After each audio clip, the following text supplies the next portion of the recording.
I'm going to go get some data. I'm going to go show that the police are biased, but we didn't find any racial bias in police shootings. Now, that was really surprising to me because I expected to see it. The little known fact is I had 8 full-time RAs that it took to do this over nearly a year. When I found this surprising result, I hired 8 fresh ones and redid it to make sure. They came up with the same exact answer, and I thought it was robust. And then I went to go give it, and my God, all hell broke loose. It was posted for 4 minutes when I got my first email. This is full of and I wrote back, how'd you read it that fast? What's going on, everybody? Welcome back to the channel. Hope all's good wherever you are. In this video, we're going to watch an interview with Roland.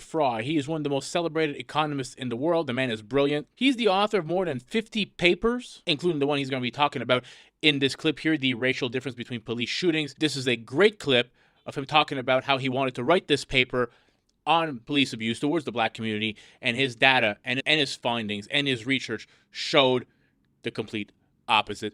Let's get into the video. When you came on my radar, it was for a paper that you wrote in 2016. Here was the title of it: An Empirical Analysis of Racial Differences in Police Use of Force. Maybe there's been a more controversial paper since then. I would argue it's probably the most controversial of your career so far. Tell us about that study, and you've called the results the most surprising of your career. Why is that? Can we change the language of controversy? I mean, do you mean interesting? People are always like, you're so controversial. I don't want to be, right? Like, I'm just showing you the data. The data are telling you a weird story. That's not my fault. I'd like some nice popular data. It just didn't work out that way. Look, I saw what was going on with Michael Brown and some of the early viral videos of police violence. I wanted to do something, but protesting is just not my jam. I'm not saying that people shouldn't protest, go for it, but it seemed hot outside. I just didn't want to do it. And so I thought, I want to do something. And the only thing I know how to do is I'm one of the world's biggest data nerds. So I said, this is going to be the easiest paper I ever write. I'm going to go get some data. I'm going to go show that the police are biased. Finally, people are going to like me. And my grandmother's going to go, you showed that the police don't like black people. Really? What are you doing up there? Right? Like, this was, I had it all laid out. And then I had dinner with a colleague of mine, and I was telling him about my plan. And he says, you know, Roland, when you work on schools and other stuff like that, you really just are in the schools. And so it's weird for me, strange that you would just download police data and not understand more about the police. He says, I wonder what the police are maximizing. A very econ kind of thing to ask. I wonder what the police are maximizing. And it dawned on me in that moment, I didn't know, nor did I think I cared. So I said, okay, fine. I didn't give him credit in the moment, but I left and said, you know what I'm going to do? I'm going to go figure out what police maximize. So I set up ride-alongs in Camden, Philadelphia, Houston, some places in Massachusetts to ride along with the police. Now, back to 1991, I don't like the police very much. I don't. What had been your experience with the police? I had been roughed up by the police. I've had guns pulled on me. Mind you, they pulled me over, and I decided it would be a good idea to get out of the car and walk away. The details are important, probably. But in any event, I didn't like their customer service. And so I just didn't like police. They came, they took half my family away. Granted, they were selling a lot of drugs, but again, not the greatest customer service. So I was biased against the police. I'm not, that's obvious. I went, and I don't think I've received a better education since my grandmother taught me to read. It's a hard job. And I know that sounds obvious sitting on a stage. It's a really hard job. I am a terrible police officer. After 4 hours, everyone looked like a criminal to me. I don't know if I was hangry. I don't know what it was, but I'm telling you, I am serious. They were like, you could never be a cop. because I was like, hey, let's pull over. That kid's got a basketball. I don't like it. I participated in these weapons training thing, not real weapons, relax, but like these weapons trainings where there's simulations, and some guy, like I'm in the building, the guy walks out, he's got a baby, I shoot the guy right in the head, and they're like, what was about the baby? I said, sorry, I didn't see the baby. You know, I was a bad police officer. But what I really did, I'm serious, I realized the job is really hard. It was the end of a 12-hour shift in Camden. And we get a call for a potential overdose in a row house. It's an abandoned building. We bust in. A person dies within 6 feet of me. And it shook me up a little bit. And so I looked at the guys I was with and I said, yo, how about beers on me? And they said, what do you mean beers are on you? I said, I don't know how to say it. Do you want me to speak in Greek? I mean, I don't know. It's beers are on me. We should leave here. Let the paramedics take over. We should go. And they said, we got to go back to work. Mm. And I said, but we just saw somebody die. And the police chief overheard me, and he was incredulous. He says, Roland, if I gave everybody a break every time someone died, no one would cover the shifts. And I was like, wow. It is a hard job. And so through these experiences, long story short, I collected a lot of data, and those experiences helped me understand what types of data to collect. We collected millions of observations on everyday use of force that wasn't lethal. We collected thousands of observations on lethal force. And the key question, I alluded to it earlier in a bit of a joke, but the key question is not just this arbitrary, silly snapshots that some journalists, not named Barry, do a lot, which is black people are 13% of the population and they are 50% of the police shootings. I'm sorry about that, but I don't know what that has to do with the question, right? And it was in this moment in 2016 that I realized people lose their minds when they don't like the result.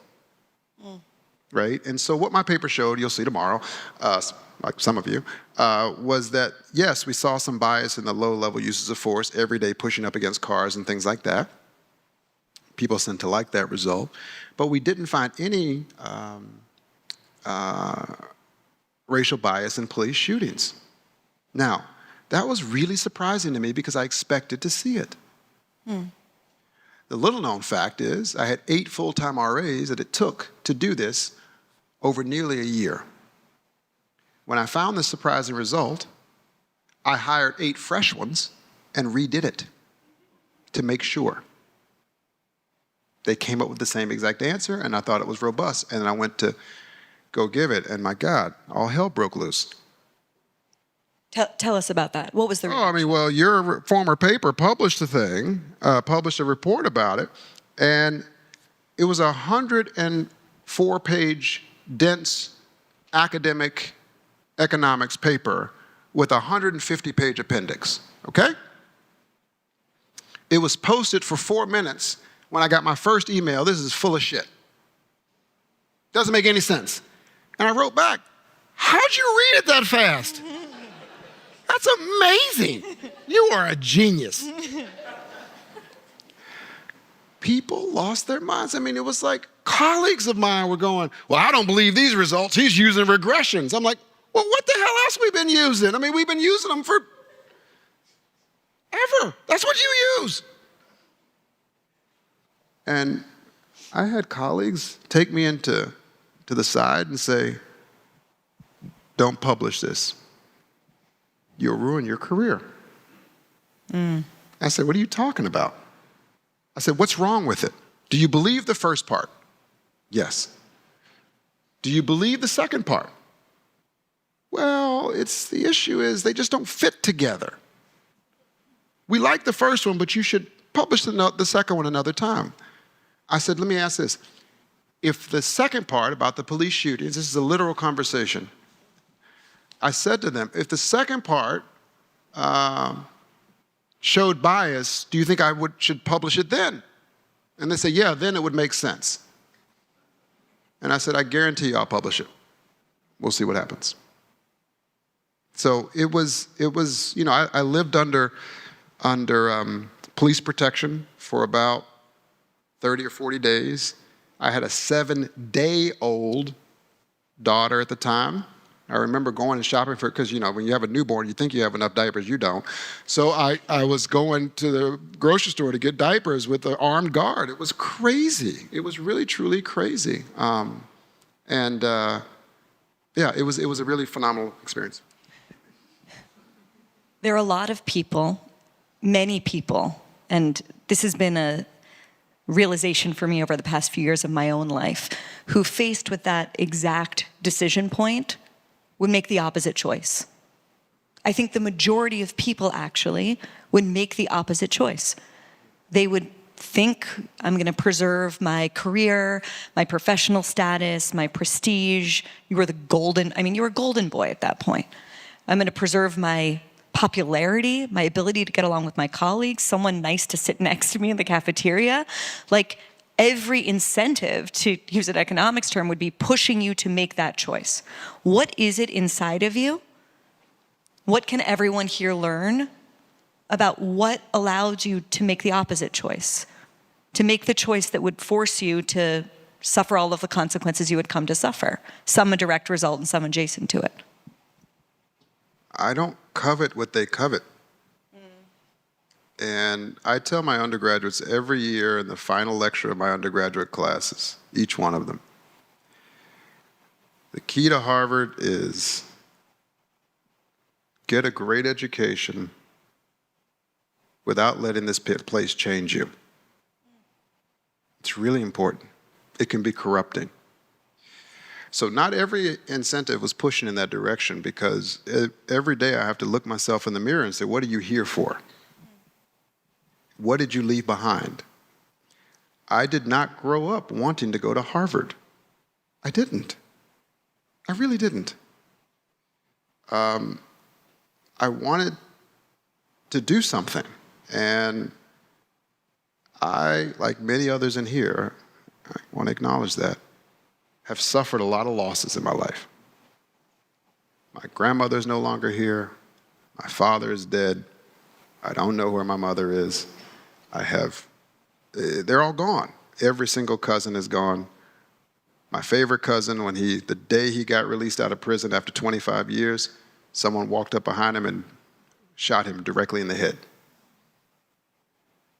So I have to make this journey worth it. I am here because I want to solve problems. I am here because I have seen so much talent in these neighborhoods, and I know they know bullshit when they see it. So I'm not going to lie to them. I wouldn't be able to show my face in these places if I told lies to them, like, oh, I heard this result from you. The thing about it is, if you do a result, what has happened with the actual police departments is that because they actually believe the results and they're willing to reform on the lower level uses of force because someone told the truth about the others. And, you know, it's the importance of being thought of someone, of being an actual truth teller is so, so very important. Maybe not in the moment. But I didn't go to Harvard to have Chardonnay at 10:30 in the morning. I just don't want it. It's not my thing. And it's okay if it's someone else's thing. It's just not my thing. I went there to make a difference. Truly, I know that sounds naive to many of you. But as I tell my students, remember when you came to Harvard, you had lofty dreams of changing the world. It wasn't downside risk protection, right? Everybody I know who I've seen walk through those Ivy doors rocks the boat until they get in the boat, and then they say, steady now. I rocked the boat until I got in the boat, And I said, let's see how fast we can go.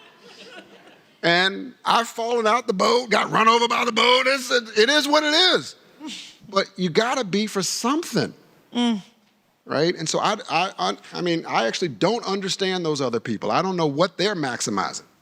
This is the man that should have been the president at Harvard, not that whack job woke lady that they ended up with. If the media covered the shootings of white people the same way they covered the shootings of black people, you would think that there was a crisis of police attacking whites, like a war on whites. But right now, what we have is a war on cops because of the media and the way they portray them and this false racial narrative. Roland talks about the Michael Brown Ferguson shooting and the false hands up, don't shoot narrative that happened that triggered riots. This was in, 2014 across the country. And in 2015 and 2016, we saw the largest 2-year increase in homicides in 50 years. That was because cops were not getting out of their cars.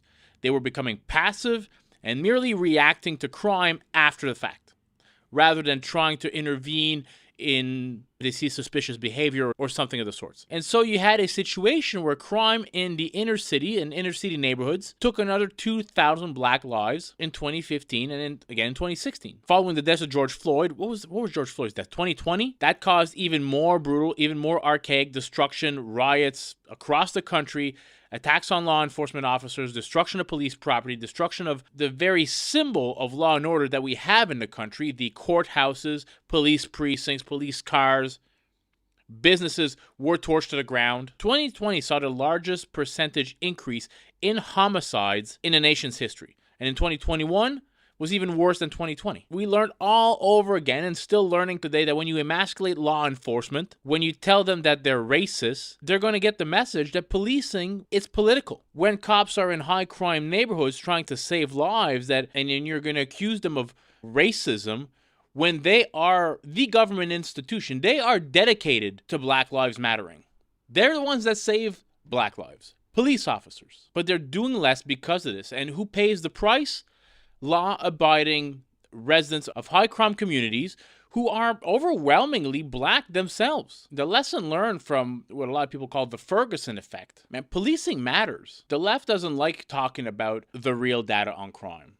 And we know this. And if you talk about the real cause of crime, saying that, listen, cops are not out there killing black people are out there killing black people. More black people are killed through these insane drive-by shootings than anything else. But if you mention that, you're accused of being a white supremacist. This phantom police racism that they like to talk about, when there's 24 blacks being killed in drive-by shootings every single day, again, not by cops, being killed by other blacks. You have kids spraying with bullets neighborhoods in retaliation for some imaginary gang gripe or imaginary diss that they would have had. To the leftist media, this doesn't matter because it is disproportionately committed by blacks. If it was committed by a white person, you would for sure hear about it. The same way you don't hear about if, a young boy is beaten up by a black gang or something of the sort and the boy happens to be white. You will not hear about this. Blacks die of homicides 13 times the rate of white and Hispanics combined. 80% of all murders by guns in the U.S. are gang-related crime. But you can't talk about this because you're labeled a racist. If you talk about the black social breakdown or the black family breakdown, again, you're labeled a racist. I think we've forgotten that if families fall apart or when they fall apart, police are the ones that are there keeping communities together and keeping safety on the streets. Policing matters. Law enforcement matters. Law enforcement deters criminal behavior. But the left will not acknowledge that, which is baffling. Something I find hilarious, and it's to the extent that like the New York Times, the Washington Post will never acknowledge really that there's an increase in homicides in the black community. They just won't mention it. 50 plus small little children, black children, little ones, are killed almost every year accidentally by these drive-by shootings. The only explanation in the last few years that the leftist media has come up with, the Washington Post, like CNN, MSNBC, and I remember this, they said that the increase in homicides was due to the pandemic. That somehow the lockdowns had led to the increase in homicide, which is completely phony. With the rest of the industrialized world, like Great Britain, Italy, Canada, France, Japan, pick a country, you name it, everything went down dramatically during the pandemic. But the leftist media tried to make people believe that, the lockdowns were somehow making people kill each other more. Absurd. Totally absurd. Anyways, I hope you all enjoyed this video.